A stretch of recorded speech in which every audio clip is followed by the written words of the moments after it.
Good afternoon to you once again. Welcome back to this week's episode of the Community Show. Today we are discussing implications of the proposed ban on second-hand clothes on an ordinary person or an ordinary Ugandan.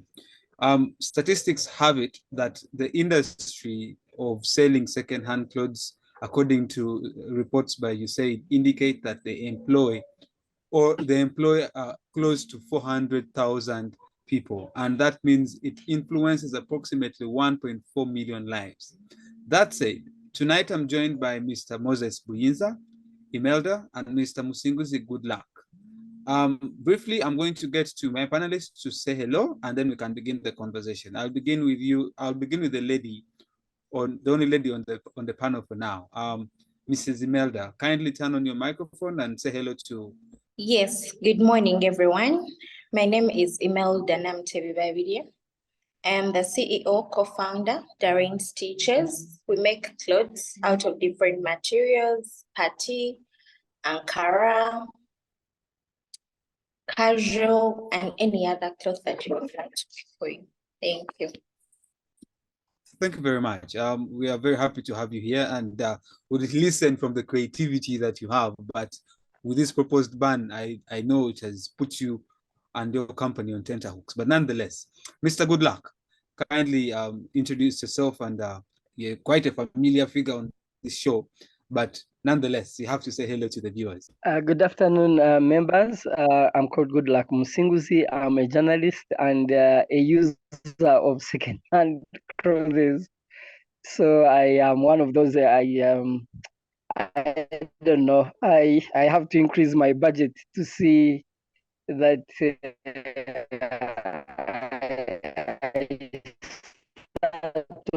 buying a designer clothes that come up with. But I've used this. I went even to a tailor. Maybe this could spur. I see the tailoring sector also coming up. I don't know. But thanks, viewers. Thank you. Aren't we all users of second-hand clothes? I think we are all. Personally, I've used most of us are, at least. Most of us, at least. But nonetheless, Mr. Buyinza, kindly introduce yourself. Yes, thank you so much. I'm Buyinza Moses, and on social media, I'm probably known as Proud Dad Scribbles. I'm at Kampala University. I'm still a student, pursuing my diploma in IT and computer science. I'm in my second year, first semester, and by the grace of the Lord, I'm an appointed Minister of Culture, Campus Affairs, and Entertainment. I love poetry. I love presenting. I love playing the piano. I love listening to music. And I would say I'm probably also a user of the second-hand clothes. Thank you so much for the opportunity. Thank you very much. We're looking forward to picking your insights in tonight's conversation. I'll begin with you, Mr. GoodLuck, Jonathan. Mr. GoodLuck Musinguzi. I was going to say good luck, Jonathan. Mr. GoodLuck. The president soon. You never know, you will soon be. Nonetheless, thank you very much again for joining us this week. A few weeks ago, the president and the parliament proposed an initial ban on second-hand clothes, but this goes way back in the year 2016, when East African countries like Uganda, Rwanda, Kenya joined forces and were of the view that they should go ahead and ban second-hand clothes in their countries. But Rwanda took the step forward to go ahead and ban the aspect of second-hand clothes. And when they got suspended from AGOA, you saw what happened. But nonetheless, just give us a context to tonight's conversation so that the person in the community out there can understand what we're talking about. Thank you very much, viewers. In 2016, Uganda had also had made such an announcement. So they ended up rescinding the previous move to ban the importation of second-hand clothes. The country tried again around 2020, but again it pulled out of this decision. The government is saying that the ban is on importation of used clothes electricity meters, electricity cables is a way of supporting investors who have heavily invested in manufacturing of the essential products. So if you go to Namamve and all these other industrial parks that are being proposed or are cropping up in the country, 22 of them, I think there is a big balance. So the question is, how have we been prepared as people to welcome this? So for me, it came as a shock. For the first time, I'll not be getting a shirt or a trouser. But again, I'm still skeptical, wondering whether they will still maybe stop this for a while as we get prepared. But definitely, when as a country, through the leaders we have, because again, I will not say we will have leaders who are in America. We have the leaders who are here. If they have sat and said, we have now the infrastructure, we have the cotton, we have all these other products, all these other raw materials that need support. And maybe a study has been done. Maybe why not? Why not? Why can't we give them an opportunity? But the question also will be the prices. Are we going to be able to afford? You remember AGOA when you remember the story of Bugolobi, where we invested around $6 million US to make sure that we do what we export. We had our girls, every day who were working on the in these factories trying to manufacture clothes that would go to the US.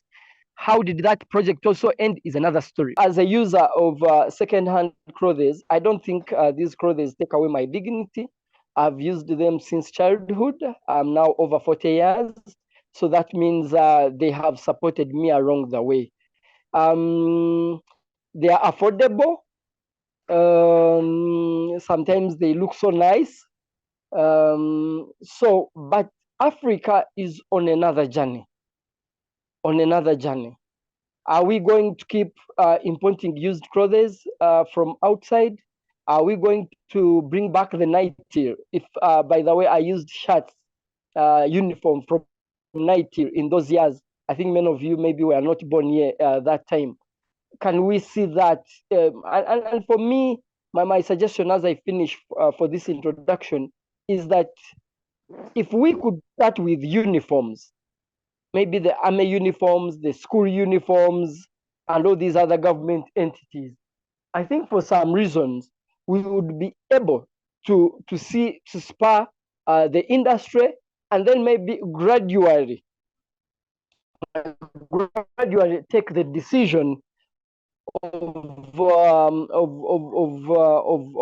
of taking this decision. But if we rush it out, so for me, if the decision was made that all uniforms must be made from the local materials, and even we see the forces not importing anything from outside, maybe we would be updated on that, and then next we go on a phased approach. But nevertheless, they have made the decision. I hope that we can look through ourselves. Also, I have seen the girls, the ladies are being skilled under the presidential hubs, and even in these other technical colleges. We see these tailors, we see these fashion designers in our neighborhoods. For some reasons, we don't use them. Maybe could this be a catalyst that could, improve them be able to put their skills to work? Thank you very much.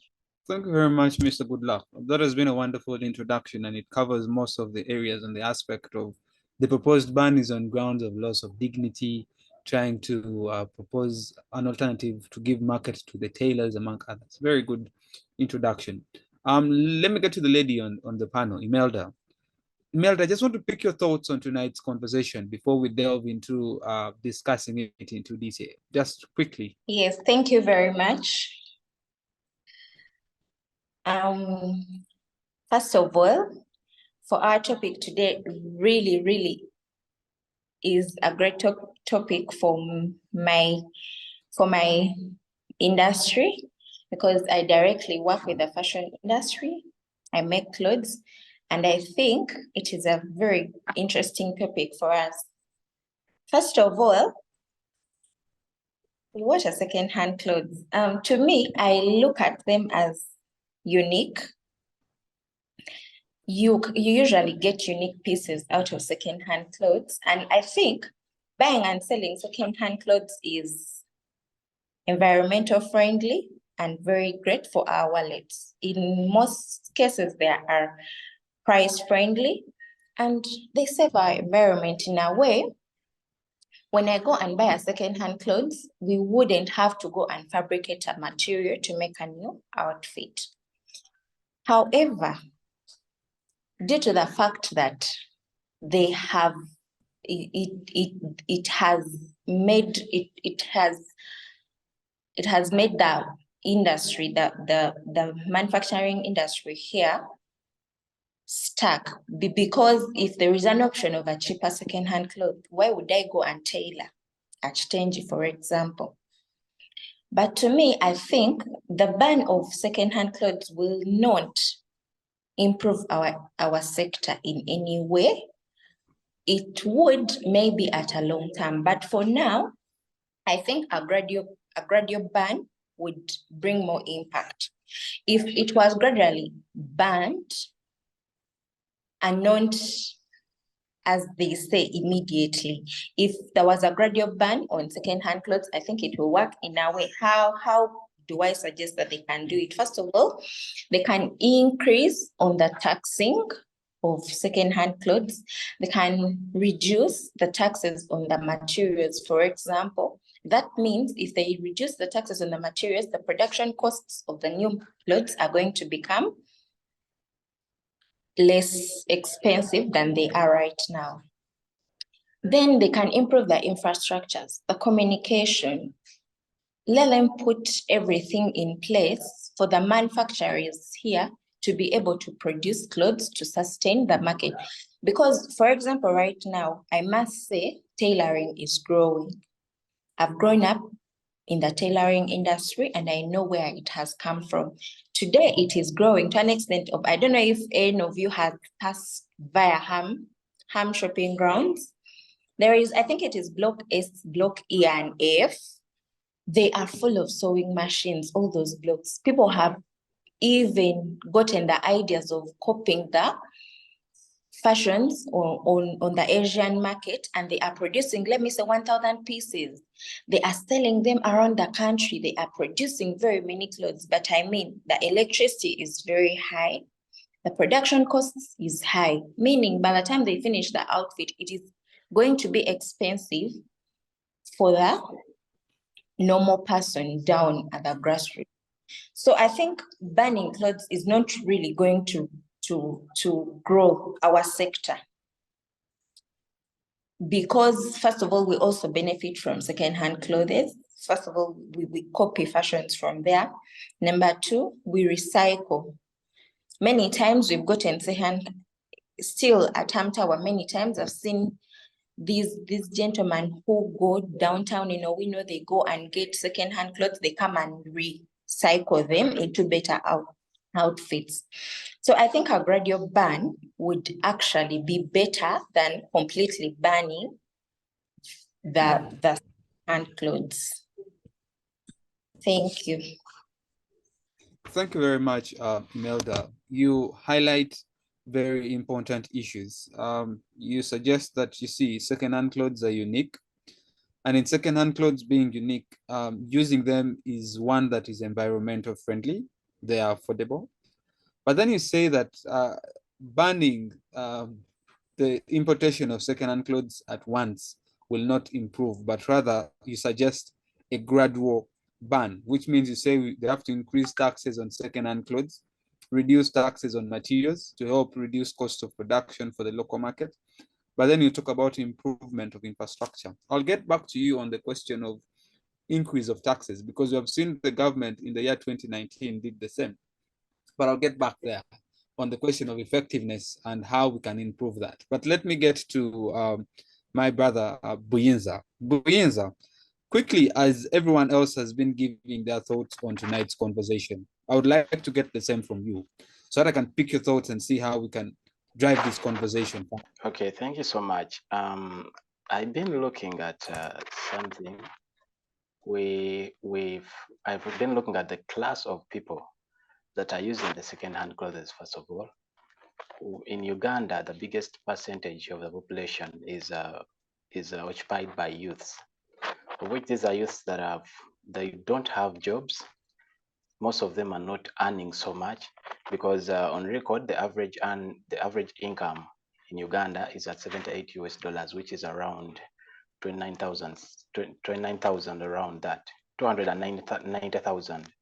So if we start calculating the expenditures of these youths with 290,000, you'll find that they have problems of rent, feeding themselves, and so they will not get into the task of buying new clothes.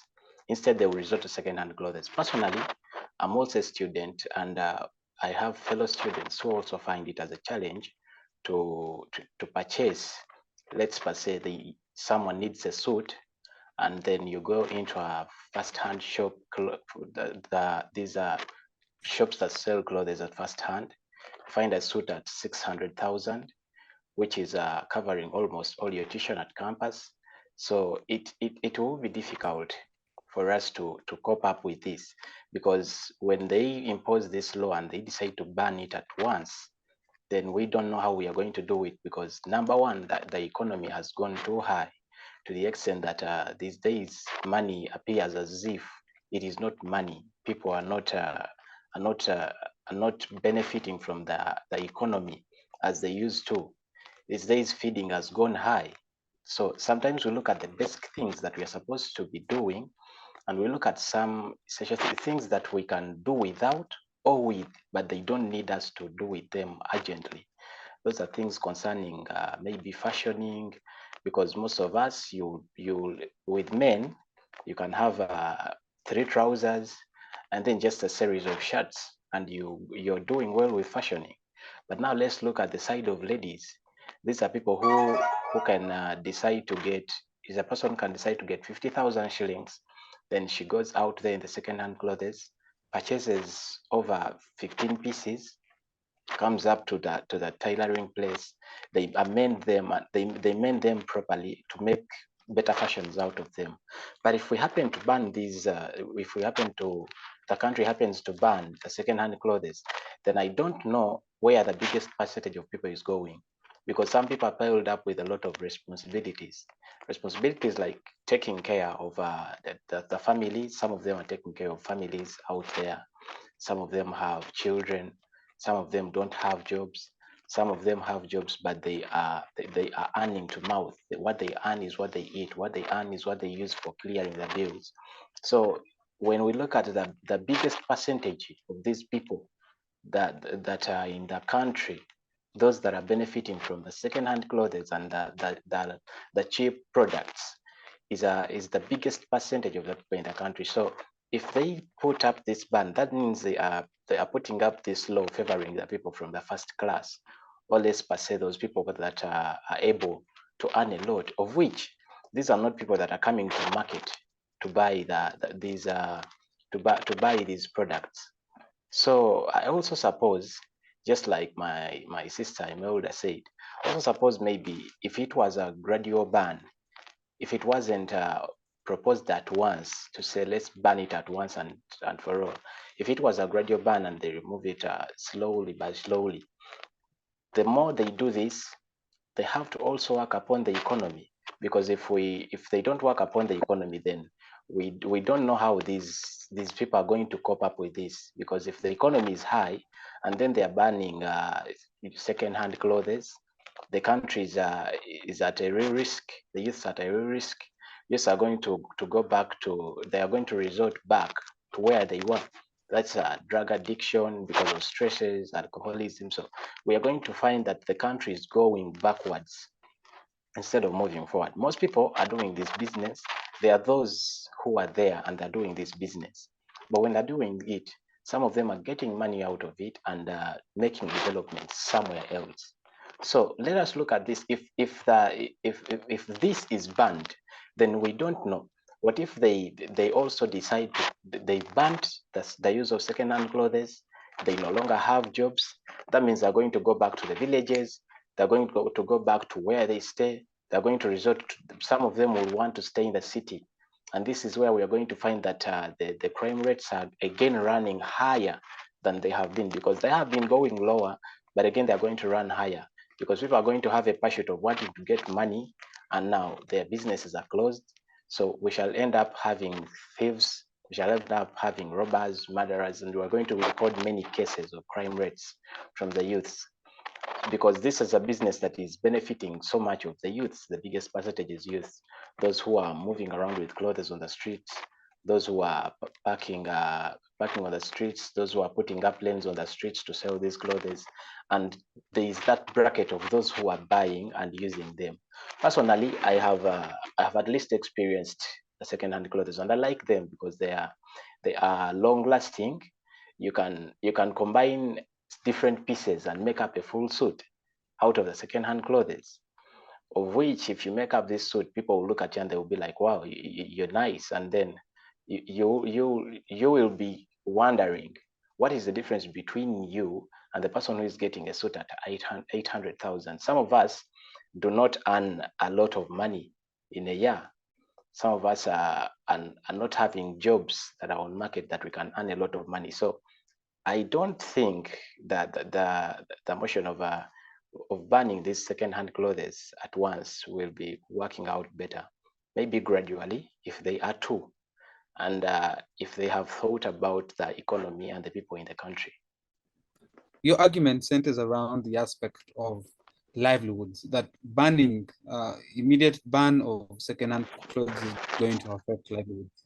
And you highlight the fact that very many young people are employed in this industry, and that alone is going to lead to increase in crime rates. It's going to affect the standard of living, among others. By virtue of the fact that we already have very many unemployed youth, you highlight the fact that it will increase the unemployment rates among young people, which is very true.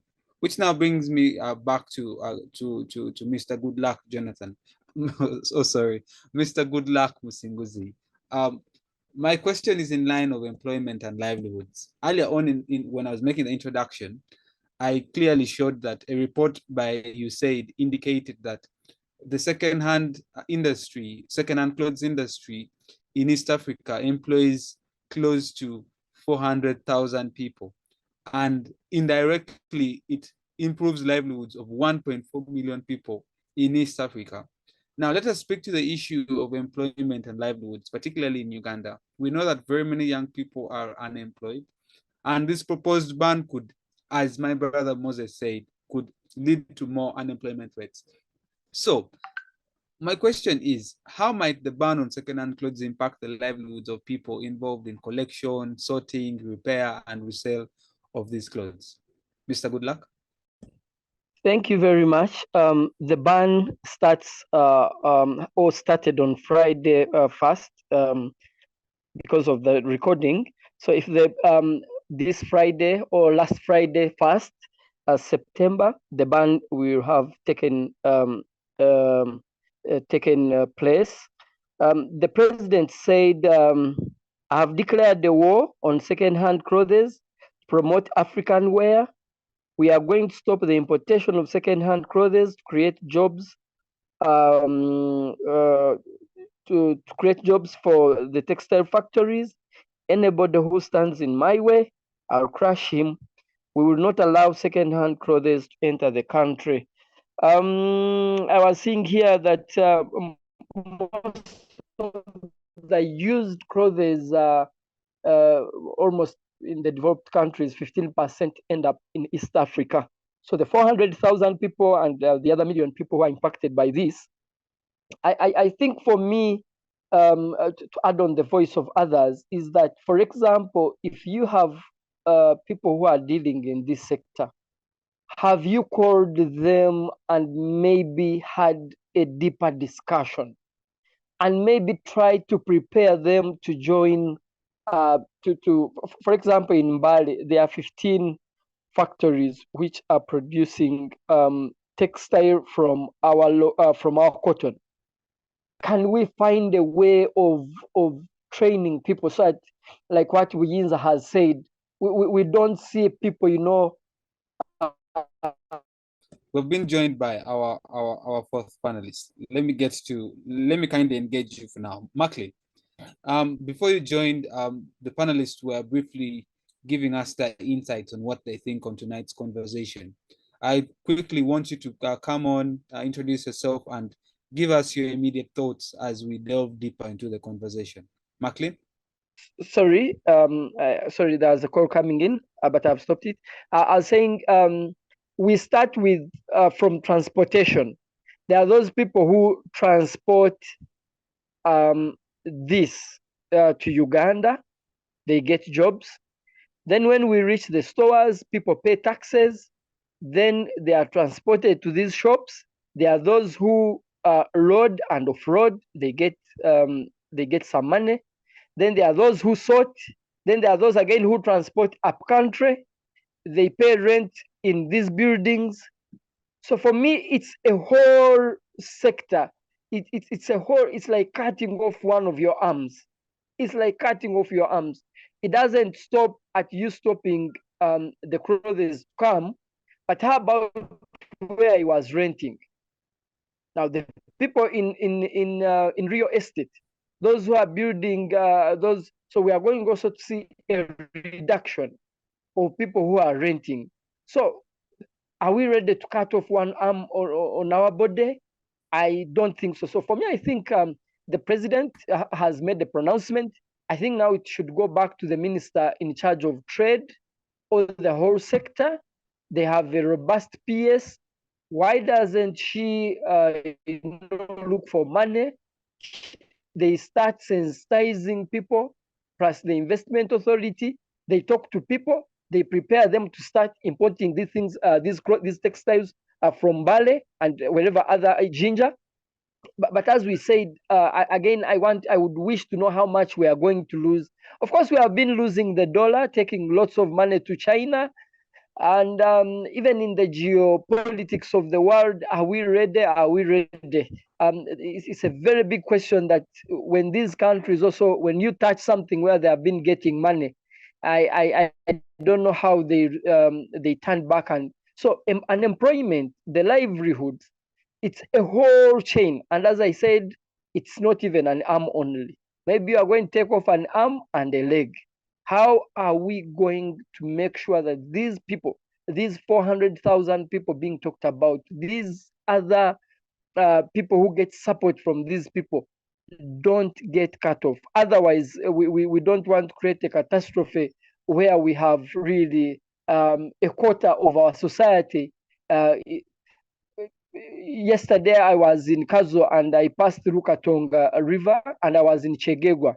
In Chegegwa, I passed by a market where they are selling local clothes, you know, these weekly markets out there. So people know that there is a weekly market and women save to go and buy a skirt, a blouse, a kitenge or something. Nevertheless, after saying that, I have been thinking about the Congolese, the Chitenge, our people who go to buy these things in Eastern Congo, the factories which are there, the way they do their styles. I was wondering, apart from the kanzus here and there, the gomesi, what is our national wear? What is that defines us as Ugandans? I know how Nigerians are defined. I know some other societies, the Ethiopians, how they are defined, the Maasais. How about us Ugandans? I think we also need to start that debate because, as you can see, as World Bank puts a padlock somewhere, maybe another thing, another body put a padlock. How are we going to survive during COVID days when these clothes were not being imported? When factories closed down, I know we are putting on what we had, but how did we survive? We survived. Good luck. Are you there?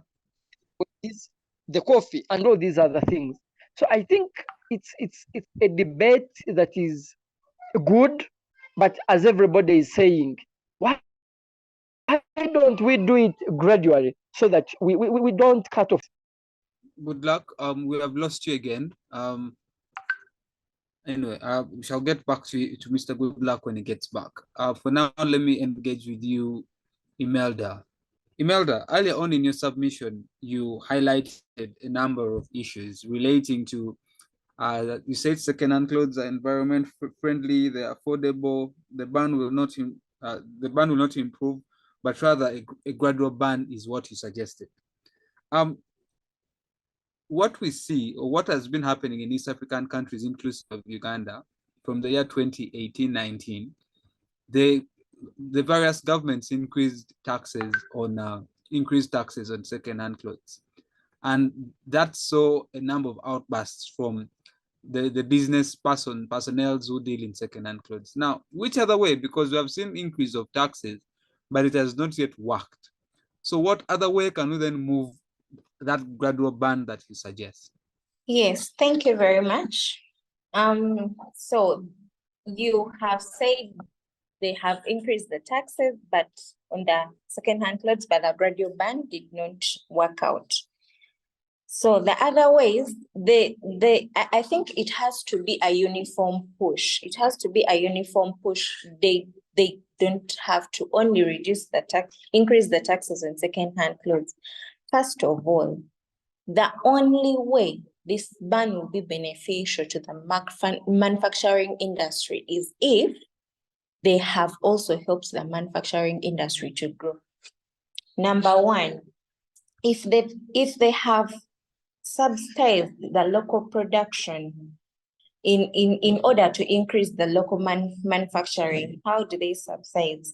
For example, they make sure that we have put tax relief on the materials. For example, they increase taxes on second-hand clothes, but then the taxes on materials have increased. Even right now, if you go to Chiembe, a material that I used to buy at 15,000 is now at 20,000. They are not helping the manufacturing industry in any way. They are just making it harder, because if they have increased the production cost, meaning the clothes will not be affordable.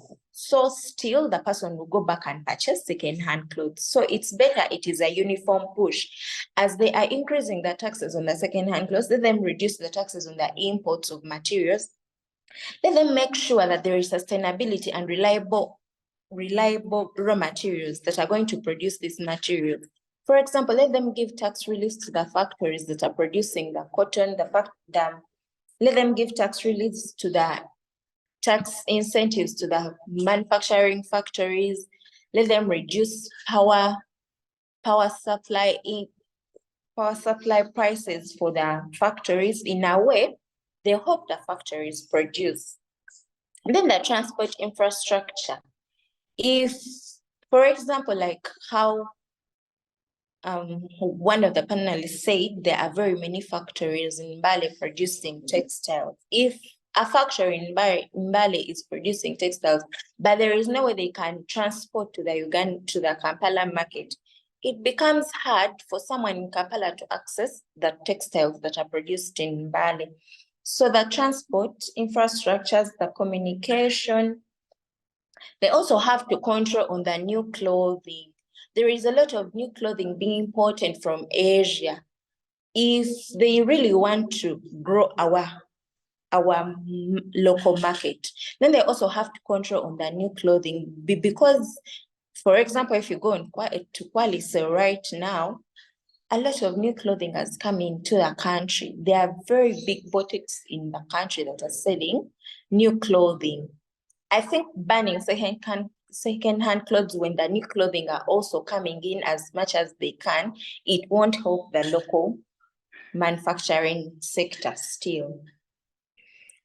Yes, however, if the ban is gradual and they have consulted all the stakeholders, it will be very helpful, because we shall be able to grow our skills, we shall be innovative, we shall be able to employ more youth into the sector in order to grow the local market, the local manufacturing sector. Thank you very much. That has been a very detailed submission. Buyinza Moses, my question now is going to be in line of access to affordable clothing. Earlier on in your submission, you argued that you see the proposed ban is going to affect livelihoods, is going to increase crime rates.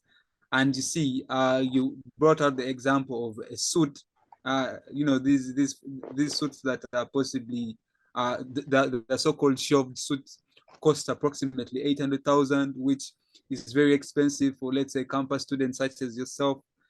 Now, my question is in line of access to affordable clothing. You earlier on brought it out. So, for many people, you realize that secondhand clothing is cost effective.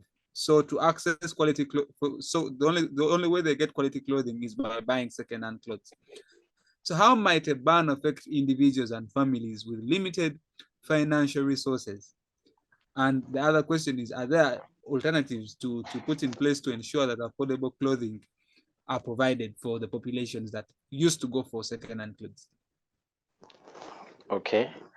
As I said later on, that it is going to become, so actually it is not just going to become, it is already expensive for the youth to attain or to afford that type of fashions they want if the second-hand clothes are banned. I want us to look at an aspect where Uganda's backbone is agriculture. And then if we get into the agriculture sector, and we try to put up farms and every other agricultural aspect, we find that the money raised out of the agriculture sector, part of it goes back into the garden where it has come from, and then part of it comes into developing the family, educating the children in the family, and all that sort, clearing the bills and all that. But I think with Ugandan politics, they are very good masterminds in playing this, because there is no way you can propose for a country to have its own culture wear, and you say we are banning second-hand clothes. We want Uganda to use its culture wear. How are you going to unite over 57 cultures, 57 tribes to all have one culture wear? Because we don't have a specific culture wear that this is what we put on. We shall find that the Baganda are putting on gomeses and kanzus. You find that the Ankoles are putting on their mishanana. You find that people from Karamoja are putting on another way. You find that people in Mbale putting on another way. So how are we going to unite all this into one? And number two, if we are proposing to go back to our culture wear, how many of us would feel comfortable to appear in a meeting, or let's say let's say appearing for a presentation, and you're dressed in a kanzu, and then you have people around you? With women, they can go in gomeses because it's not only culture wear, but it's also wear that is used outside. But how can we go in kanzus? Because we can't afford the suits. So if they want to ban this completely, then they should start from the different sectors that are there to support the textile manufacturing sector. Now Uganda is there is a way these people come up with suggestions that play on the minds of the Ugandans, in that they even stop us from developing, and we don't know that. I was looking at recently, they started up a program of the PDMs, and they're giving out money to youths. What would be the importance of investing, let's pass 7M in a PDM, and they tell you go to this area, they're receiving 7M. You collect all the youths, at the end of it all, every youth is receiving 20,000 shillings. Some of them are going to go booze, some of them are going to go do anything, because that's no longer a price in Uganda. So we need to first fight and see that we bring the economy to the normal rates, at least the rates that we can afford as a country, before we can take up such laws and put them into place in the country to work. Because if we can't fight against the economy, to come to the normal rate that everyone can handle, then there is no way we can fight the second-hand clothes. They will still be sold in secret when we don't know, because there are some places where the leaders are not reaching in the country. We have leaders of areas that do not even propose the best for their areas. If they would come up with plans, let's say they say we are bringing money for the parish development models, maybe we are bringing money for the youths, we are bringing money for the old women, and then they propose to collect the youths that are interested into participating into a project. You begin something like as a project, and it becomes an organization. It goes to grow into a company. That's the only way we can, that's one of the only ways we can develop the youths, because we shall know that every youth has a share, every youth has a responsibility. In this, we are going to fight unemployment. We are going to fight things like the crime rates, because everyone is going to be having what to do. We are going to fight against, there is a way they are framing this, and they are calling it, they are calling it a debate over dignity.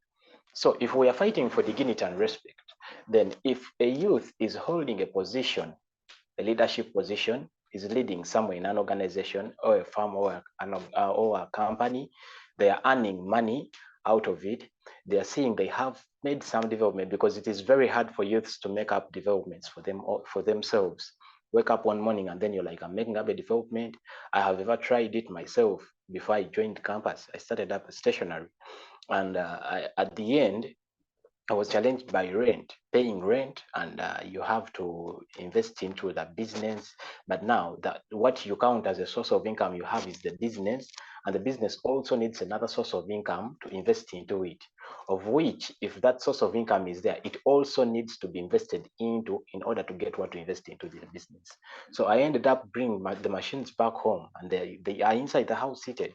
So we need to pave ways where youths are going to be engaged into different opportunities to get jobs, to not to be jobless, because the more youths are jobless, the more the country is going to get onto a higher risk of the youths being having many crime rates in the country.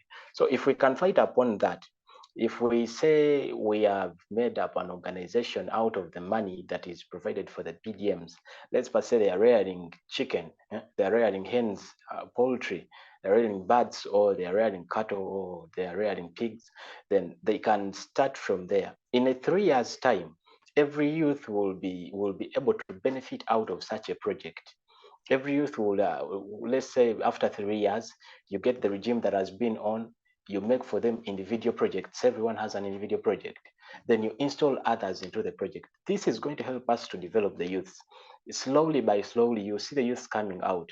And now when others see that this is going on very well, then they will also try to start up other projects, because I'm pretty sure if a youth is into such a project or organization, then that means that at the end of the day, he will want to have at least another project, another personal project at home, apart from this one where he comes at the farm. So that means we are going to teach the youth the mindset of developing themselves, than teaching them the mindset of working to say that they get what to eat.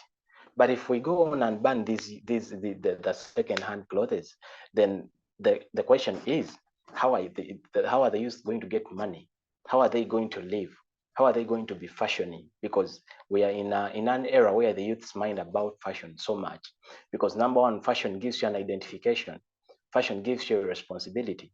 Function ways that the type of respect someone will give you.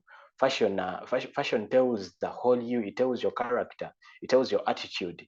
Just by the way you're walking, tells your attitude. According to how you're dressed, tells if you're a reasonable person or not.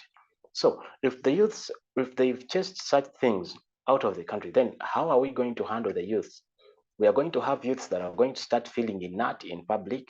These are youths that are not going to contribute anything in the community. They're not going to speak anything. They will fear to start up businesses around the community, because the community will be like, they are failures. Youths hate being spoken about in a negative way. But now some of the youths will get out there. He goes out, he buys a trouser in the second hand of 15,000. He comes to the tailoring place. They mend it at around 3,000 to 5,000. And with 20,000, he has a very nice suit trouser, or it's a very nice gentle trouser. But then if you get into a shop to buy a gentle trouser, you're going to have to spend 50,000 shillings. And now if you get onto these people who just sew them, those that make them, the tailors, you'll be in 45,000 shillings to 50,000 shillings. So instead of a youth wasting this 50,000 shillings on a tailor or in a fashion shop, then they will be in place of buying these second-hand trousers and transforming them into good gentle trousers. So if we don't fight against this, if we don't pave ways to see that these Moses, youth... maybe as you conclude and I get to my brother, good luck. Okay.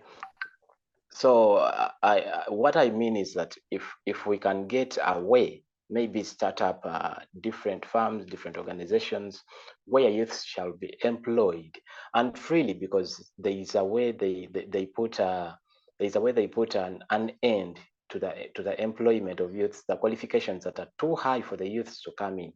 Recently, I was on the SDG festival in Kololo, and many youths were complaining about the same thing. They request for many qualifications for even a job that someone can do without qualifications, but with skills. So if we can, if the country can at least work upon creating organizations or firms that can employ youths and are not based on qualifications, but the skills and the perfections they have, then I think the youths will get a chance to earn money in order to live, to get a living that is fine. And that's the only way they will also be in position to conquer and put up this law of banning the second-hand used clothes. Thank you so much. Thank you.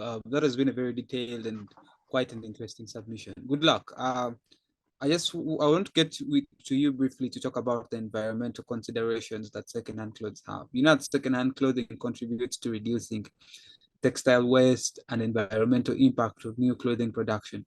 So how might a ban affect overall textile waste and environmental sustainability? You know, in everything that we do nowadays, in every conversation we have, we need to have the perspective of environment and climate. Good luck. Yes, thank you very much. The pushers of a clean environment, the United States takes lead, but then it is the biggest country that is exporting all this. And indeed, even some Americans are in 2018, we are much more concerned when, you know, the US threatened most of the countries in East Africa. And most especially the country that got affected was Rwanda. Rwanda had its export of under AGOA, you know, cancelled. But I can tell you, Rwanda has increased the export of clothes to other countries by 83%. So they looked for other markets. So the question is, it's also like a debate which has been on, that there are those people who use jets to drive to different capitals, you know, talking about climate change and all these environment concerns. But then they are more polluting the environment than even where they are going. So for me, the environmental part of it is the other challenge. Actually, Uganda Revenue Authority has increased, I think, a tax on that, to make sure that, you know, these clothes are not really coming. And they have also increased the same premium on insurance. But again, it has not worked. So the question is whether Uganda is going to follow the Rwandan the Rwandan style, the Rwandan direction of making sure that we ban, but we also face the consequences. But then, do we, after we used these clothes, where do we dump? Do we burn them? Do we bury them? With all these millions of tons of used clothes, that not the ones that are entering. Okay, we can monitor them at entering, How about the other side when they are no longer in use? For example, you go up country, you find they are clogging in the rivers, they are clogging the waterways, but also they are clogging, they are being dumped in the towns. In Kampala, you could have seen some of our colleagues maybe who have mental issues. They will go pick all these things, and you find somebody is carrying like kilos of unused clothes on one body. So it's a very, very big debate. And for me, from the families that earn their livelihoods, where they have taught their children, to those people who are in real estates who are renting these people, I am not one of them. I am in media, but I can fully understand the pain that if they transit to this other new sector where we have to buy clothes or textiles in the country, inside, I hear the voice. Where are we going to dump all these bills that come? You can imagine for the last 40 years, I've seen tens and tens of millions. When we have used them, when they can no longer, where are we? Is our environment safe? My answer is like the way you think. It's not.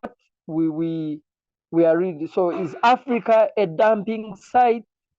Can Africa rise up to also to protect the environment? Will Africa be able to contain the bullies?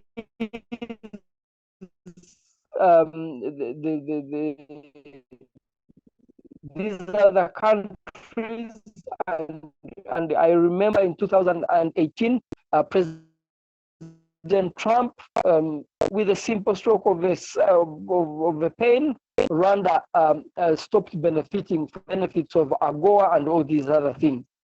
Is Uganda ready for this war? Again, a debate that we need to look through. And thanks so much. That it should be a debate. And I like this because sometimes you find most of our debates are really, but this one concerns us. Are these clothes going to stops, or by they're going to be able to manage? But also the environment is important, because when it goes the other way around, it will come to affect us. Thanks. Thank you. Thank you very much, Mr. GoodLuck. That has been a very detailed submission on the environmental consideration. We're almost reaching the end of our conversation, but I'd like to first engage with my sister Imelda on grounds of culture and social significance. At the moment, you make clothes, and I think it was you who made the submission that if you have to go it was Moses who highlighted that in Uganda it's very hard to find out what exactly we hold as cultural wear or something, because we have over 60 plus tribes and communities in this country. But my question to you is, Imelda, secondhand clothing can have cultural and social significance. So how can we then, with this proposed ban, how can we go? This is an opportunity for tailors to make clothes, to make more Bitenji among others. So how can we incorporate, how can we use this proposed ban to our advantage in terms of pushing forward our culture and social significances? Yes, thank you very much. I would say the truth is the ban will grow the sector in a way that we shall have increased production of all fashions.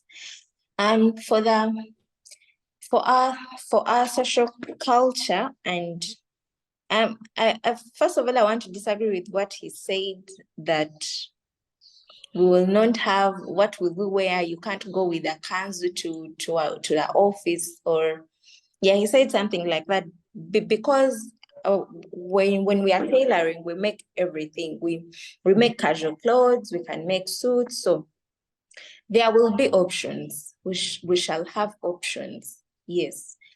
And if the options are there, and the government has also reduced on the prices of materials and the production costs, trust me, the costs will also go down. So in a way, we will put up our, we can modernize. For example, Gomasi can be modernized into something else that can be more casual, that can show our identity. Yes, you can modernize a Gomasi and tailor it into a more casual outfit that you can put on even in office, but still brings out the idea of the Gomasi. We can, I think it will grow our creativity to bring out more on our social outfits, on our culture wears. For example, recently we have been using the northern outfit. You know that northern outfit, that checked outfit. We have been modernizing it into other fashions. So I think tailoring will help us bring out more of our culture wears, because we can modernize them into the day-to-day outfits. Yes. And I think it will also bring more creativity. You know, when we are relying on the second-hand clothes, people don't get more creative. I could say we just get to the ideas of copying always, but if we have no option, I think it will bring more innovation and creativity, which can actually grow our industry and put it out there. Thank you very much, Imelda. That has been a very wonderful submission. And right now we have reached the end of our conversation. But before we close off, let us just quickly start with Moses. Come and give us your concluding remarks and your final thoughts on tonight's conversation and your parting shots at the same time. Okay, thank you so much. My final remarks, I think, if the government can come up with ways that it can support the youths around the country, let's say starting up organs that are going to employ the youths, it will be of a bigger importance, because the biggest problem, the main problem here is not all about only banning the clothes, but the biggest issue we are looking at is to see that the youths are stable economically. That is the only way they can handle this situation. That's the only way they can handle or take up and cope up with the laws that are being on that, and also work up on the economy getting fair. Because if we are at a stage where the economy is too high, to the extent that right now 50,000 is not money for a youth right now in Uganda, then we are badly off, because we are in the statistics. Uganda is counted among the poorest. To work upon that and try to see that we get out of that gap. Then there is no way we are going to overcome this. We shall still implement the laws. Yes, they will be implemented, but there will be a promising situation of suffering in the youths if the economy is not worked upon and if they are left unemployed.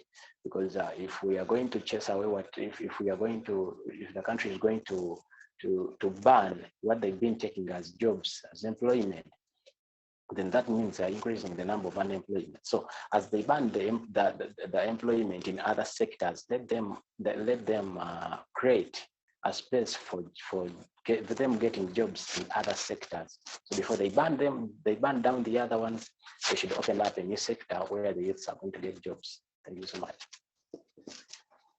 But thanks very much, Moses, for that wonderful submission and for the entire conversation you've given us today. Let me listen from Imelda, then we shall have good luck last. Your concluding remarks and parting shots. Yes, thank you very much. As we conclude about this topic, I think banning second-hand clothes would ideally be a great move if it was gradual. if all stakeholders are involved, so that it does not come as a shock and very direct to our economy, because the truth is the low-income earners will be affected since they cannot afford the new clothes, and at the same time they can't afford the tailored clothes. Then the manufacturers will also be affected in a way because they also rely on second-hand clothes, and many people will lose their jobs. And on the other hand, the environment will also be affected because if we are looking at producing material every time we need clothing, we are going to use a lot of resources, the water, the nature, the water, because when you're producing materials, you use a lot of water, you use a lot of materials, raw materials. And besides, we won't be able to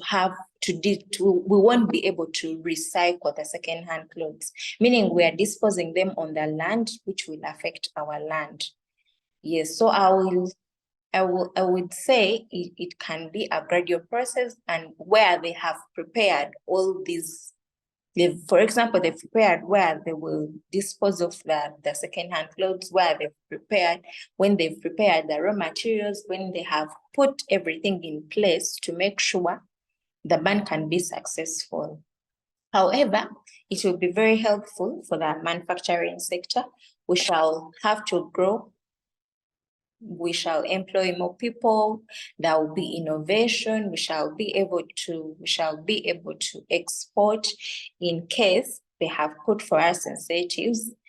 We shall be able to grow the fashion industry, the manufacturing industry, the raw material sector. For example, Uganda used to grow cotton. It used to be one of the biggest suppliers of cotton in Africa, but it is nowhere now. Maybe because the manufacturing sector is low. So I think if there is ban on second-hand clothes, even the cotton sector will also grow. Yes, but all in all, I think it has to be an overall push. It doesn't have to be a ban when they have not looked at the other sectors of how the other sector is going to run. They have to first put in place all the infrastructure necessary for the local manufacturing industries to grow. Then they can ban the second-hand clothes. In that way, it will be very helpful for all the sectors. Thank you very much. Thank you very much, Imelda. It has been an honor and privilege having you and getting to hear from you. Last but not least, the gentleman, Mr. GoodLuck, kindly come and give us your concluding remarks and final thoughts to tonight's conversation. Thank you. Thank you very much. The ban has taken effect, and I hope that the government communicators will be able to really be able to tell us what is the next step once we already in this ban. And so the question is, for me as a person, I would think that government should be able to have a dialogue. For me, as we conclude, that the government communicators should be able to come out and really start, guiding how this ban is going to affect us, but also those ministries which are concerned, let them come and prepare people for this transition. Otherwise, it's not going to be so good for us as a country. As I said, let's not cut the arm and leg quickly. Even if it has some issues, let's find a way of making sure that even the last mile, the last person who has been carrying those bales finds a way of how to be integrated with the new textile manufacturing process that is going to start in Uganda. Supporting ourselves is the best way to go. If we don't, Africa is not going to survive. The world, the pressure is just too much. You can see what's happening elsewhere. The people in West Africa are resisting France for taking too much away from them. Even us in Uganda, we must be prepared to start producing.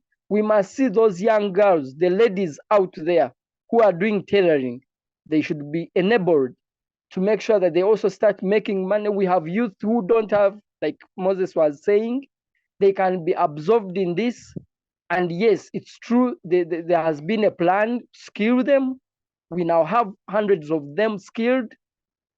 Imelda has said when you go to Bronx E and something, see downtown, that the machines are there. So all this, for me, the conversation should start now. And the government communicators, they should come out and really make sure that we don't be in a panic mood, but we find a debate that where we all are accepted and we move on as a country. Thanks very much. Thank you very much, Mr. Musinguzi GoodLuck, Buyinza Moses, Imelda, for the wonderful submissions that you made today. Tonight we're discussing the implications of the proposed ban of second-hand clothes on the ordinary person. And you've heard it there and there from the wonderful panelists who have done justice to tonight's topic. My name is Douglas Drake, and I'm your host and moderator for the community show. See you again, same time, same place. Keep watching, subscribe, and thank you to CCG and Civic Space TV. Otherwise, it's a good afternoon from me, and take care.